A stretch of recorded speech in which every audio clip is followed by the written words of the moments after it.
That's his second homer. 5-3 as they play bottom 8.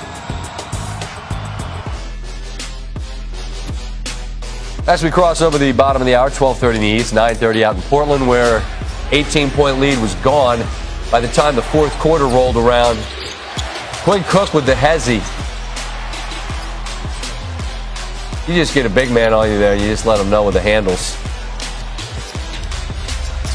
He had 6 points off the bench, and that's mandated in the NBA. If you get somebody with a hezzy, the bench has to enjoy. Pretty creative handle there to get a baseline J for Cook.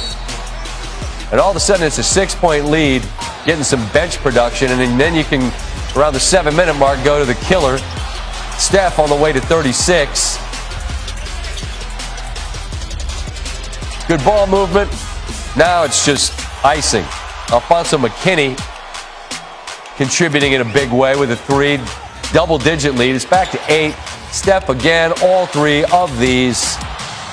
And that Portland crowd excited for most of the first half, quiet for most of the second, because Curry and the Warriors, without Durant, without Boogie, with Iguodala resting, what might be an Achilles injury, something to keep an eye on moving forward, they're shimmying their way to a 3-love lead, and the Blazers are stunned. It wasn't enough.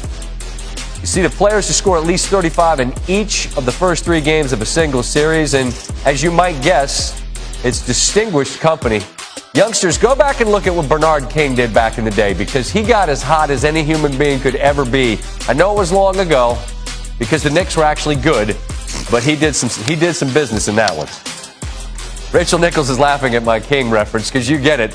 And I just want to start with being in that building, a great building, and how this team was able to completely turn this around. Just sort of the sense you got of the killer nature of Golden State.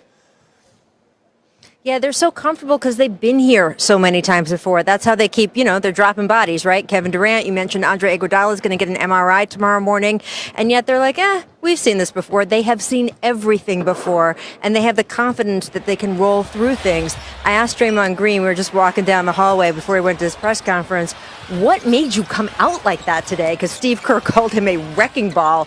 He said, well, I kind of just knew I had to. He said, we stole a game in game 2. I thought they were going to come back tough tonight. And no Kevin Durant. He said, usually when Kevin's playing, he goes, I'm not even the 3rd option. I'm the 4th guy. And sure, KD tells me, oh, get your shots up too. But Draymond looked at me, he goes, there's not that many shots. So he's more of a facilitator. On a game like tonight, he knows he's going to get the ball and he can take it to the hoop. And that's what we saw. And of course, that energizes his defense. And he was the engine that made this team go.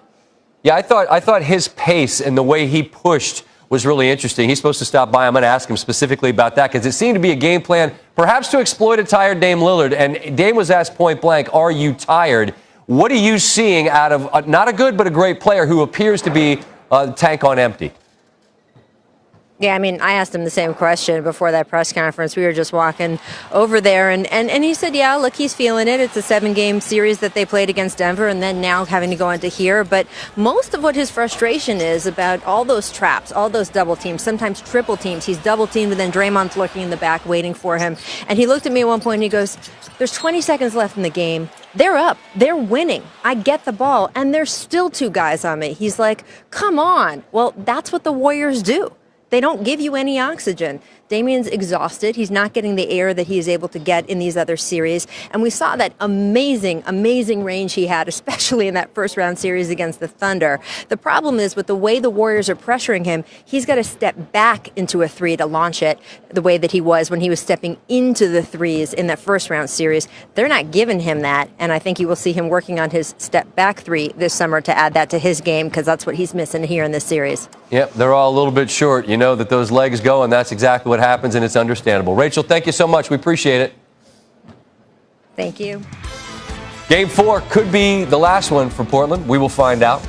They fought hard in games 2 and 3, but it's a 4-quarter game, and the Warriors in the third have put these last 2 in the win column.